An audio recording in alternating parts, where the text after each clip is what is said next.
الحمد لله رب العالمين والصلاة والسلام على خاتم الأنبياء والمرسلين نبينا محمد وعلى آله وصحبه أجمعين ومن تبعهم بإحسان إلى يوم الدين أما بعد.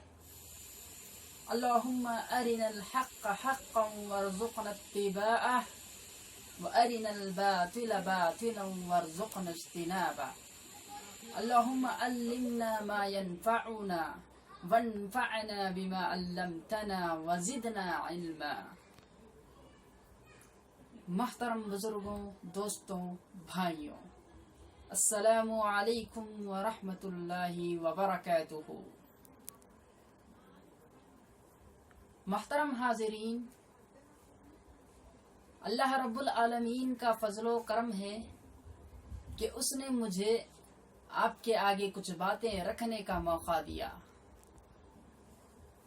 ہم اور آپ جانتے ہیں کہ اسلام ابدی دین ہے، ہمیشہ رہنے والا دین ہے، یہ تا قیامت باقی رہے گا. اسی وجہ سے اللہ رب العالمین نے اس میں تمام تر احکامات اور آداب کو بیان کر دیے ہیں. چاہے وہ اٹھنے بیٹھنے سے تعلق رکھتے ہو، سونے جاگنے سے تعلق رکھتے ہو، کھانے پینے سے تعلق رکھتے ہو، ایک دوسرے سے ملاقات اور جدا ہونے سے تعلق رکھتے ہو، سفر و حضر سے تعلق رکھتے ہو، الغرض ہر طرح کے آداب کو اللہ رب العالمین نے بیان کر دیے ہیں. انہی میں سفر کے آداب بھی ہیں جن کو میں اس درس میں اللہ کے فضل و کرم سے آپ کے آگے رکھوں گا. محترم حاضرین، سفر انسان کی ضرورتوں میں سے ہے. اسی لیے اللہ رب العالمین نے سفر کی اجازت دی ہے. بعض سفر واجب ہیں، فرض ہیں، جیسے حج کا سفر. اگر انسان پر حج فرض ہو جائے اور وہ اس کی استطاعت رکھتا ہو تو ایسا سفر فرض ہے، واجب ہے. اور بعض سفر مستحب ہیں، جیسے اگر کوئی اللہ کی رضامندی حاصل کرنے کے لیے، اللہ کی خوشنودی حاصل کرنے کے لیے سفر کرتا ہے تو یہ سفر مستحب ہے، اللہ رب العالمین کے نزدیک محبوب ہے. اور بعض سفر مباح ہیں، جائز ہیں، جیسے کوئی اپنی ضرورت پوری کرنے کے لیے، اپنی حاجت پوری کرنے کے لیے اور اپنے گھر والوں کی ضرورت و حاجت پوری کرنے کے لیے سفر کرتا ہے تو یہ مباح ہے، جائز ہے. اس کے برعکس بعض سفر ایسے بھی ہیں جو ناجائز ہیں، حرام ہیں، جیسے کوئی حرام چیزوں کی طرف سفر کریں، شراب پینے کے لیے سفر کریں، جوا کھیلنے کے لیے سفر کریں، ڈاکہ ڈالنے کے لیے سفر کریں اور پکچر وغیرہ دیکھنے کے لیے سفر کریں تو یہ سفر حرام ہے، ناجائز ہے. اگر کوئی کبھی کبھار اپنے ذہن کو فریش کرنے کے لیے، ذہن کا تناؤ کم کرنے کے لیے کبھی کبھار سفر کر لیتا ہے تو یہ جائز ہے. لیکن اگر کوئی اسی کو عادت بنا لیتا ہے اور ہر ہمیشہ سفر میں رہتا ہے اور اسی کا عادی ہو جاتا ہے تو یہ مکروہ ہے، اسلام میں ناپسندیدہ عمل ہے. کیونکہ اسلام وقت کی حفاظت کی تعلیم دیتا ہے اور اس میں ضیاع وقت ہے. اسی وجہ سے ایسے سفر ناجائز ہیں. اب آئیے میں آپ کے آگے سفر کے چند آداب ذکر کرتا چلوں. پہلی بات تو یہ ہے کہ جب سفر کا ارادہ کریں تو استخارہ کریں. صحابہ کرام رضی اللہ عنہم اجمعین فرماتے ہیں کان رسول اللہ صلی اللہ علیہ وسلم یعلمنا الاستخارہ کما یعلمنا سورۃ من القرآن، کہ نبی کریم صلی اللہ علیہ وسلم ہمیں استخارے کی اسی طرح تعلیم دیا کرتے تھے جس طرح کے قرآن کی کسی سورت کی تعلیم دیا کرتے تھے. تو معلوم ہوا کہ نبی کریم صلی اللہ علیہ وسلم استخارے کی بہت زیادہ ترغیب دلایا کرتے تھے۔ اب آئیے استخارے کا طریقہ کیا ہے دیکھتے ہیں۔ استخارے کا طریقہ یہ ہے کہ 2 رکعت نماز پڑھیں اور اس کے بعد اس طرح سے دعا کریں، اللہم انی استخیرک بعلمک واستقدرک بقدرتک واسألک من فضلک العظیم فإنک تقدر ولا اقدر وتعلم ولا اعلم وانت علام الغیوب اللهم إن كنت تعلم أن هذا الأمر خير لي في ديني ومعاشي وعاقبة أمري فاقدره لي ويسره لي ثم بارك لي فيه وإن كنت تعلم أن هذا الأمر شر لي في ديني ومعاشي وعاقبة أمري فاصرفه عني واصرفني عنه واقدر لي الخير حيث كان ثم ارضني به۔ اس طرح سے دعا کر کے اللہ رب العالمین سے سفر کی خیر و برکت کو طلب کریں۔ اس کے بعد اگر کوئی جانکار آدمی ہے، تجربے کار آدمی ہے، زیادہ تجربے رکھنے والا ہے تو اس سے مشاورت کر لیں، مشورے طلب کریں کہ کہاں جانا ہے، سفر میں کس جگہ جانا ہے، کہاں پر رکنا ہے، کیسے سفر کرنا ہے، کیسے واپس ہونا ہے اور کس گاڑی میں جانے سے آسانی ہوگی، ان تمام چیزوں کے بارے میں مشورے کر لیں، کیونکہ اللہ رب العالمین کا فرمان ہے وَشَاوِرْهُمْ فِي الْأَمْرِ، اور اپنے معاملوں میں مشاورت کر لو، مشورے طلب کرو۔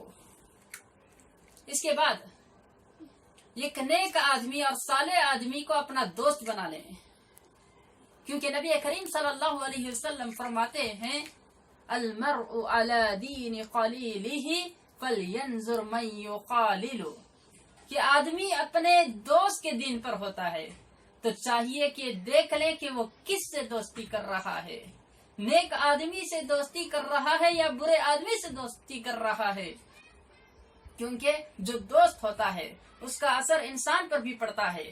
اسی وجہ سے نیک آدمی ہی کو دوست بنائیں اور اپنے سفر کا ساتھی بنائیں۔ اس کے بعد اگر کوئی 3 آدمی سفر کر رہے ہو تو ان میں سے ایک کو اپنا امیر بنا لیں۔ اللہ کے نبی صلی اللہ علیہ وسلم فرماتے ہیں اذا خرج ثلاثة فليؤمروا احدهم، کہ جب تم میں 3 آدمی سفر کر رہے ہو تو ایک کو اپنا امیر بنا لو۔ اس کا فائدہ کیا ہوگا؟ اس کا فائدہ یہ ہوگا کہ اگر سفر میں کوئی بد نظامی ہو، کوئی لڑائی جھگڑے ہو یا پھر شرعی حکم کی خلاف ورزی ہو تو ایسی صورت میں جو امیر ہوگا وہ اس معاملے کو نمٹ لے گا۔ تو اسی وجہ سے ایک امیر کو مقرر کر لینا ہے۔ پھر سفر کا ایک ادب یہ ہے کہ سفر کے لیے نکلنے سے پہلے جو بھی فرائض ہیں، واجبات ہیں، ان کو ادا کر دیں۔ اگر کسی سے قرض لیا ہے تو اس قرض کو ادا کر دیں، اگر کسی پر ظلم کیا ہے تو اس سے معافی مانگ لیں اور اللہ رب العالمین سے توبہ و استغفار کر لیں۔ اگر کسی کا مال ہڑپ کیا ہے تو وہ مال واپس کر دیں اور جو بھی اپنے پاس مال ہے اس کی وصیت کر دیں۔ یہ تمام چیزیں کر کے سفر کو نکلیں، کیونکہ وہ سفر پر نکل رہا ہے، پتہ نہیں وہ واپس ہوگا کہ نہیں، معلوم نہیں کہ وہ اس سفر کے بعد گھر واپس لوٹے گا کہ نہیں، کیونکہ موت ایک ایسی چیز ہے، موت ایک ایسی چیز ہے جو کسی کو معلوم نہیں کہ کب آئے گی، کس جگہ آئے گی، کیسے حالت میں آئے گی، اس کا کسی کو علم نہیں ہے۔ اسی وجہ سے جب سفر پر نکلتے ہیں تو تمام اہتمام کر کے نکلیں، تمام بندوبست کر کے نکلیں۔ پھر جب سفر پر نکلتے ہیں تو مسنون وقت کو اختیار کریں۔ اللہ کے نبی صلی اللہ علیہ وسلم جمعرات کے دن سفر کیا کرتے تھے، تو ہمیں بھی جمعرات کے دن نکلنا چاہیے، اور یہ واجب نہیں ہے۔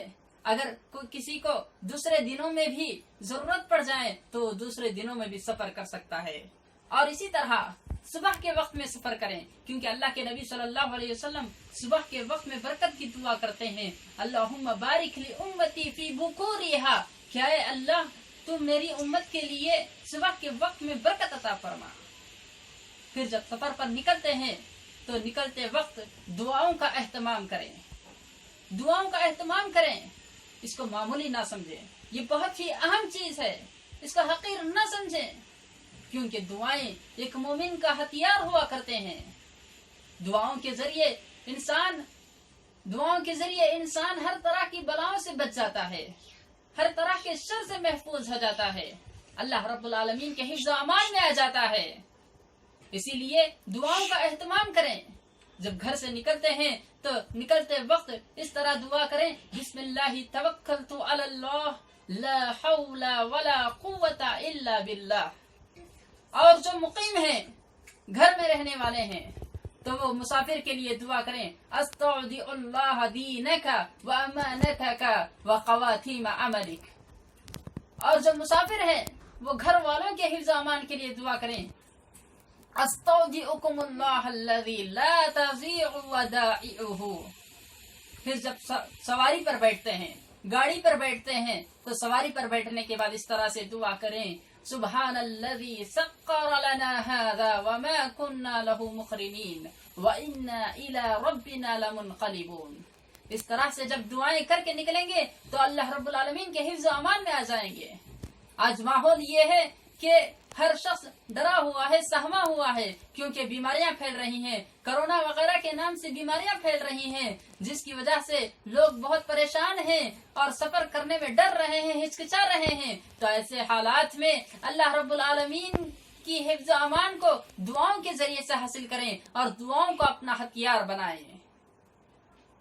پھر سفر کے آداب میں یہ ہے کہ جب آدمی سفر شروع کر دیں تو سفر میں تسبیحات اور تکبیرات کا اہتمام کریں۔ صحابہ کرام فرماتے ہیں کہ جب وہ کبھی سفر پر نکلتے تو کسی اونچی جگہ پر پہنچتے تو اللہ اکبر کہتے، اور جب نیچے اترتے تو سبحان اللہ کہتے۔ اسی طرح ہمیں بھی کرنا ہے، جب کبھی اوپر چڑھیں تو اللہ اکبر کہنا ہے، اور جب نیچے اتریں تو سبحان اللہ کہنا ہے۔ سفر کے آداب میں یہ بھی ہے کہ درمیانے سفر میں دوسروں کی مدد کریں، دوسروں کا خیال کریں۔ اگر کوئی آپ کے آگے بیمار ہو، کمزور ہو، بوڑھے ہو، عورتیں ہو، بچے ہو، اور وہ سیٹ وغیرہ ان کو نہیں ملی ہے، ان کو جگہ نہیں مل رہی ہے سواری پر، تو اٹھ کر ان کو جگہ دیں اور ان کی مدد کریں۔ اور اگر کوئی پیاسا ہے، بھوکا ہے، تو اس کو کھلائیں، پلائیں۔ اس طرح سے سفر میں ہر طرح کی دوسروں کو مدد کریں، دوسروں کا خیال کریں، کیونکہ اسلام ہمیں اسی کا حکم دیتا ہے۔ نبی کریم صلی اللہ علیہ وسلم فرماتے ہیں، واللہ فی عون العبد ما کان العبد فی عون اخیہ، کہ اللہ رب العالمین اس بندے کی مدد میں رہتا ہے جب تک کہ بندہ دوسروں کی مدد کرتا ہے۔ تو معلوم ہوا کہ دوسروں کی مدد کرنے سے اللہ رب العالمین اس کی مدد کرتا ہے۔ پھر سفر کے آداب میں یہ ہے کہ اللہ رب العالمین نے سفر میں جو بھی رخصتیں رکھی ہیں ان رخصتوں پر عمل کریں، جیسے قصر وغیرہ کرنا۔ اگر 4 رکعت کی نمازیں ہیں تو اس کو 2 رکعت بنا لیں، اور اگر جمع بین الصلاتین کی ضرورت پڑے تو جمع تاخیر ہو یا جمع تقدیم ہو، ہر طرح کی جمع کر سکتے ہیں، ہر طرح کی جمع کریں۔ اور ساکس اور موزے بھی پہن سکتے ہیں۔ اگر 3 دن تک موزے پہننے کی مسافر کے لیے اجازت ہے تو وہ موزے بھی پہن سکتے ہیں۔ اور جب رمضان کے دن ہے یا روزے وغیرہ کے دن ہے تو روزوں میں قضا بھی کر سکتے ہیں، روزے کا افطار بھی کر سکتے ہیں۔ اس طرح سے جو بھی رخصتیں اللہ رب العالمین نے رکھی ہیں ان تمام رخصتوں کو اپنائیں، کیونکہ نبی کریم صلی اللہ علیہ وسلم فرماتے ہیں، واللہ یحب ان اللہ یحب ان تؤتى رخصه، کہ اللہ رب العالمین اس بات کو پسند کرتا ہے کہ اس کی رخصتوں کو انتخاب کیا جائے، اس کی رخصتوں کو لیا جائے۔ تو اس سے معلوم ہوا کہ رخصتوں کو لینے سے اللہ رب العالمین اس کو پسند کرتا ہے۔ سفر کے آداب میں یہ ہے کہ اگر آدمی کسی جگہ پر پڑاؤ ڈالتا ہے، کسی جگہ پر اترتا ہے، تو وہاں پر اترنے کے بعد وہاں پر دعاؤں کا اہتمام کریں۔ اعوذ بکلمات اللہ التامات من شر ما خلق، اس طرح سے دعا کریں۔ حدیث مبارکہ میں آتا ہے کہ جو شخص اس طرح سے دعا کرتا ہے تو اس کو کوئی چیز نقصان نہیں پہنچاتی۔ تو معلوم ہوا کہ یہ دعا پڑھنے سے آدمی دوسری نقصان دہ چیزوں سے محفوظ رہتا ہے، بچا رہتا ہے۔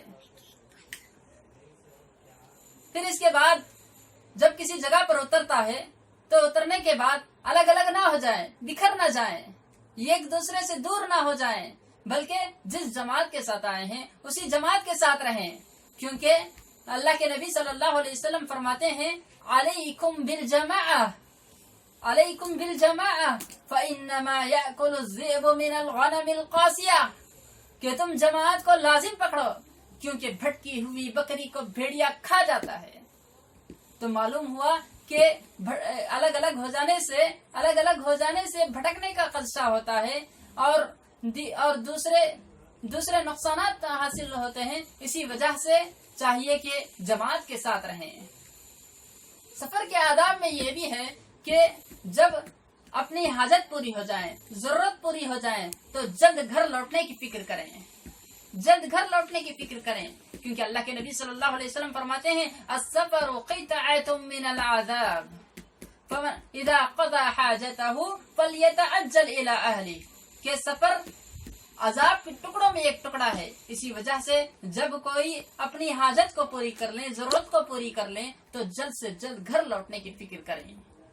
سفر کے آداب میں ایک یہ ہے کہ جب گھر لوٹنے کا ارادہ کریں، قصد کریں تو گھر والوں کے لیے ہدیے اور تحفے تحائف لے کر آئیں، گھر والوں کے لیے کچھ تحفے تحائف لے کر آئیں۔ اللہ کے نبی صلی اللہ علیہ وسلم فرماتے ہیں احب الاعمال الى اللہ سرور یدخلها على مسلم، کہ اللہ کے نزدیک محبوب اعمال میں سے یہ ہے کہ کسی مسلمان کے دل میں خوشی ڈال دی جائے، کسی مسلمان کو خوش کرنا یہ اللہ کے نزدیک پسندیدہ اعمال میں سے ہے۔